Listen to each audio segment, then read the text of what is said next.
Guys, welcome to Kuya Fuji's channel. Ngayon po ay magpapalit tayo ng langis at i-checkin na rin natin ang ating level ng ating coolant. Ito ang ating tubig at langis.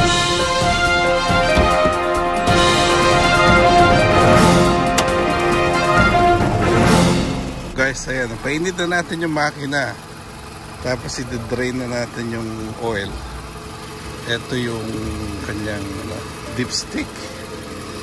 Ayan, punta tayo sa ilalim.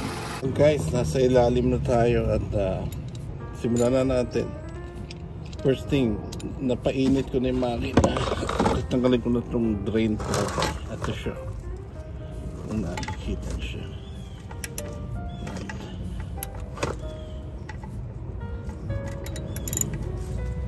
Ayan, lumuwag na. Tapos tutubuin na natin. Ingat lang, medyo mainit yung ano. Ayan guys, hanggang tatanggal ko na yung tornilyo. Ayan, nandito tayo sa ilalim. Pwede na tayo. Ayan guys, tumulo na. Tumulo na. Tumulo na. At hintayin na lang natin. Ayan, tanggalin ng maduming langis habang tayo nandito sa silong. Pwede ka rin maiglip ng konti. Wag lang makatulog. Hintayin na natin para hindi na ako lalabas. Pasok pa, mahirap tumayo eh. So guys, ito, nasa silong ako ng sasakyan. Papahinga na rin galing sa trabaho gabi habang nag-change oil tayo. Nakalapat yung likod ko sa hindi naman sa lupa, sa sahig ng lupa. Meron akong higaan.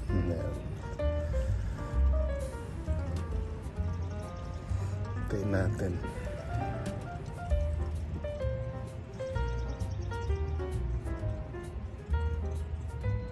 Kailangan pala buksan ko yung ano, yung nakalimutan ko buksan yung lagyanan ng oil para mabilis yung daloy. Tubig at langis, idarang man sa init, di rin tatamis. Kung maghalo'y luwa at pag-ibig, ang bangis ang sa tubig, di mapagharap. Yan guys, tabi natin itong tornilyo. Yan yung drain plug. So habang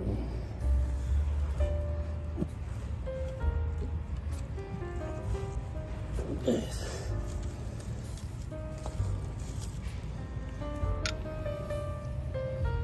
ito naman guys yung pantanggal ng oil filter. Guys, tanggalin na natin yung oil filter.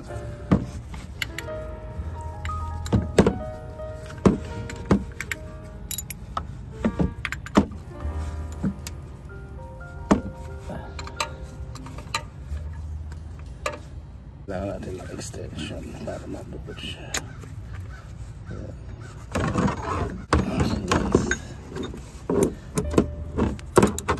Ayan.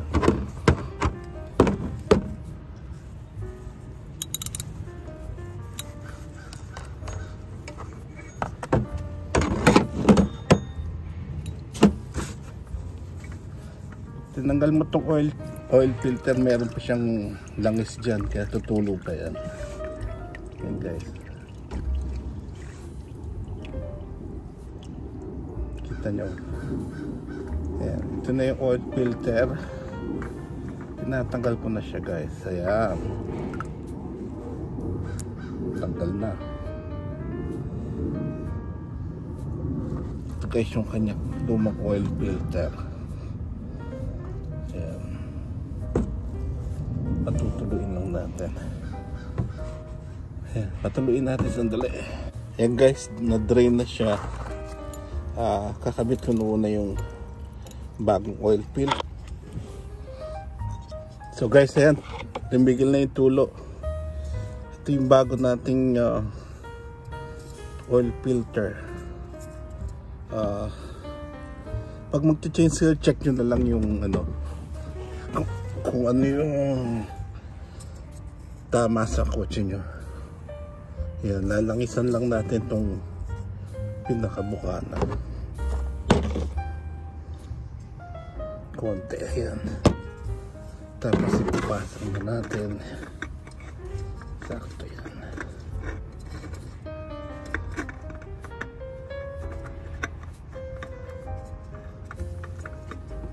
Yan.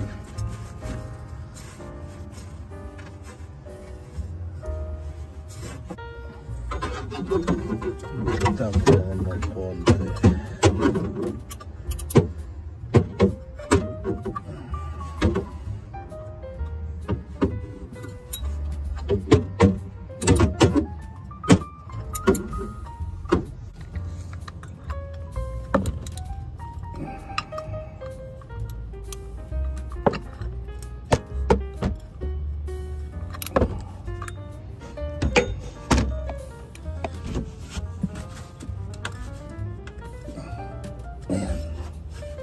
Maigpit na. Tapos babalik na natin to guys, yung tornilyo, yung para sa drain plug.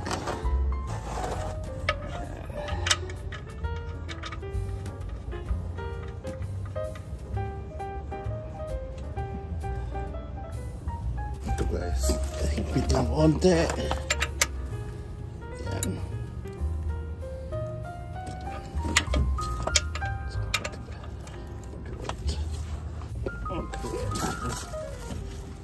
Naspo muna konti.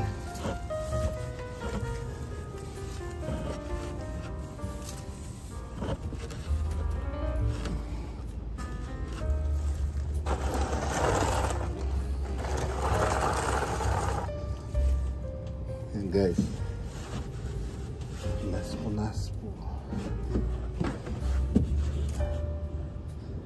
Kakalan natin ito.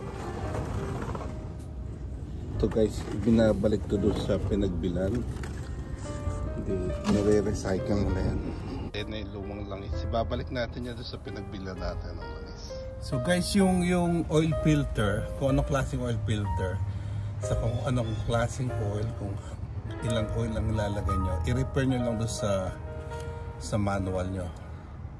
Or you can, kung wala na kayong manual, marami sa, sa internet. Gaya nito, Scion TC.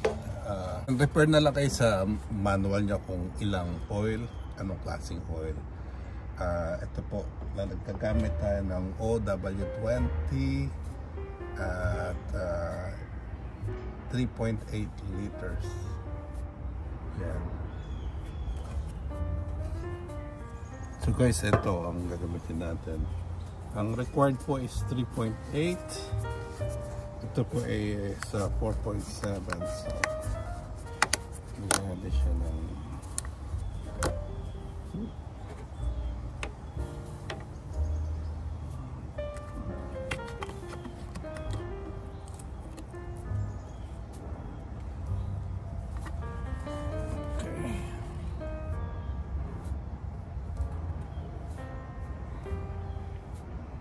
yan, habang binubuhos natin ang langis. Linis ang langis. Tinsyahan muna. So, 3.8. 1, 2, 3, 4, 3.8 is like this.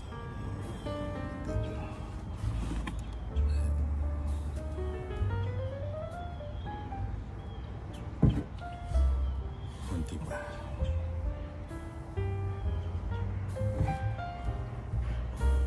Ito ang kanyang bukura. So, dito konti pa. And guys,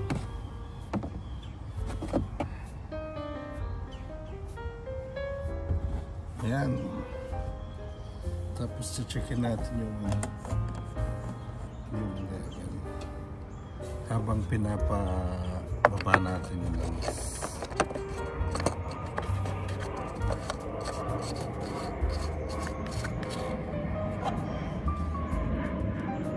At habang last pa dyan.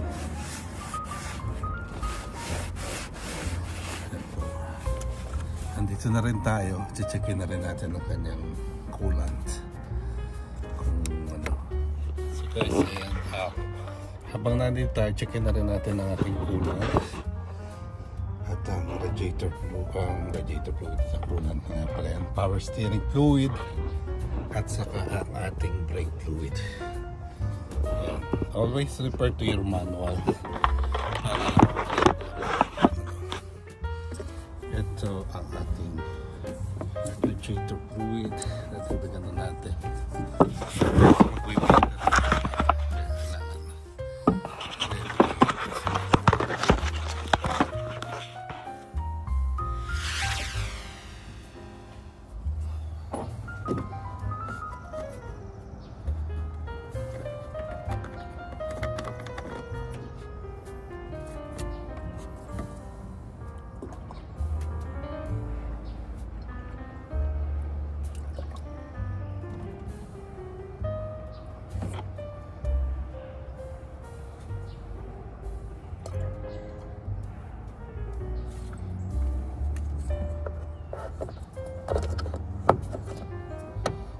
Guys,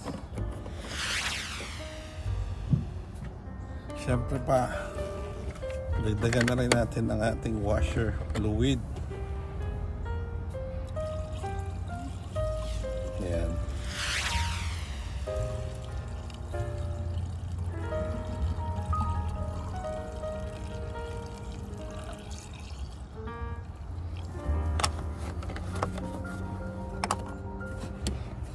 Ang ating power steering fluid medyo mababa na. Punasan nyo muna guys bago nyo bubuksan tong mga ano, para hindi pumasok yung dumi. Ito po yung ano ng power steering. Yan. Checkin nyo lang yung level. Yan, dagdagan lang natin.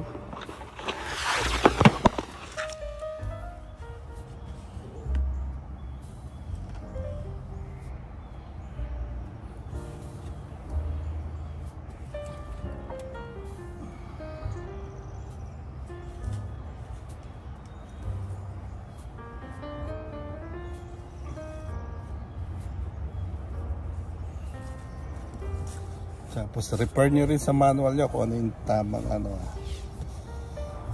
Meron naman dyang dipstick.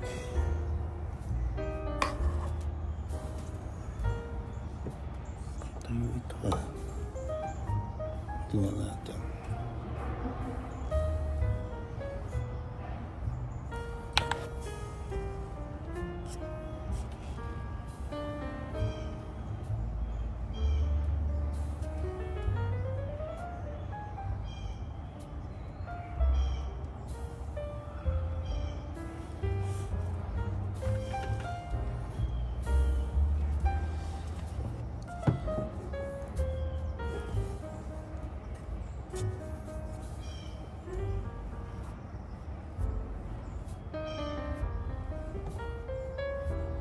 Ayan.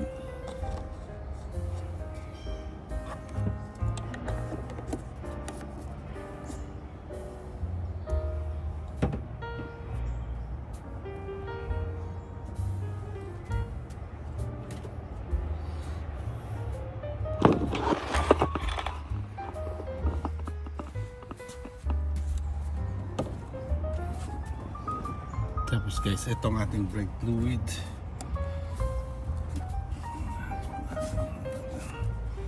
Ang ating brake fluid is okay pa. Napapakadadagdag lang yan last month. And guys, so ready na. Check mo rin yung battery kung madumi. Check nyo yung battery kung madumi yung ano nila. So guys, ayan, ilagay natin sa yung sasakyan sa flat na surface. Checkin natin yung level ng kanyang langis. Okay na yun.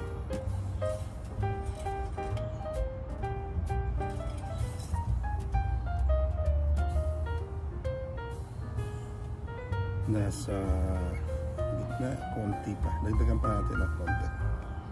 Tapos check uli natin mamaya para nakapag-settle na yung langis.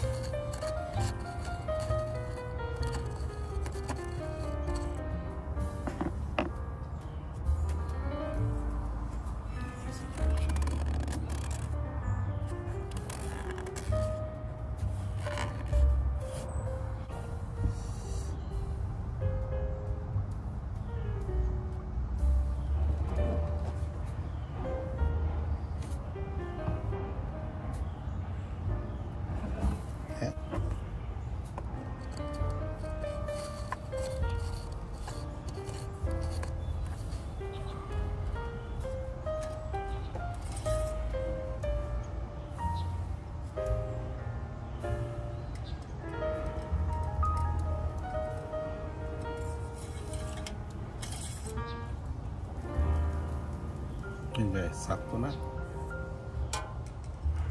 At ang huling gagawin natin, i-reset natin yung kanyang mali para yung odometer.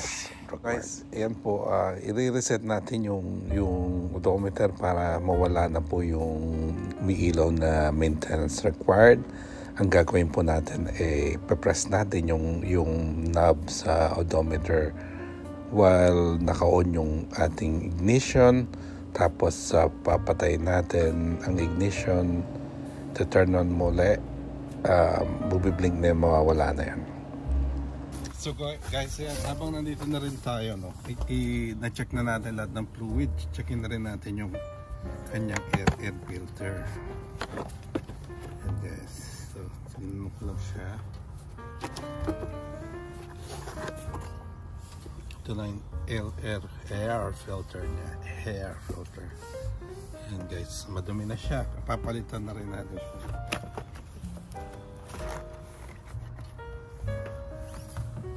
Yung bago nating air filter. Yan.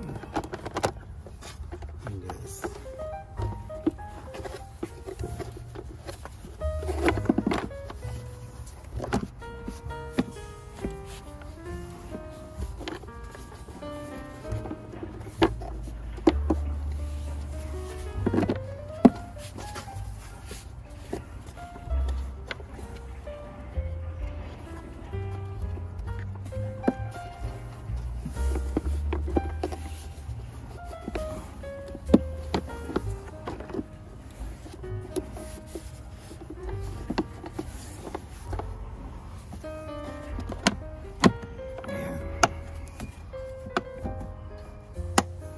Yan guys, check na natin. Balik na. Tapon na natin ito. Yan po. Balik na natin yung na-reset na rin natin yung kanyang odometer. Not odometer, yung change oil timer. Yan guys, gusto ko. Thank you for watching. Sisi, suplada. Thank you for watching. Suplada, ayaw tumingin. Suplada, ayaw tumingin. May muta ka pa. Bye.